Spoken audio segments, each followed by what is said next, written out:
আসসালামু আলাইকুম। আজকের এই মহতী অনুষ্ঠানে এমন কিছু কৃতিমান ব্যক্তিত্ব উপস্থিত হয়েছেন যারা শিক্ষা, সংস্কৃতি, শিল্পকলার বিভিন্ন শাখায় অবদান রেখে নিজ গুণে সমাদৃত হয়েছেন। আমি অনুষ্ঠানের শুরুতেই এই কৃতিমানদের জানাই আন্তরিক অভিনন্দন।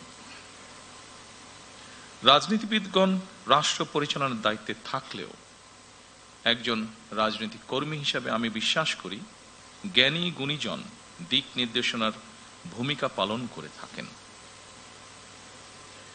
একটি রাষ্ট্র এবং সমাজে কৃতি মানুষদের সংখ্যা যত বেশি বাড়তে থাকবে, সমৃদ্ধি এবং নৈতিকতার মানদণ্ডে সেই সমাজ তত বেশি আলোকিত হতে থাকবে।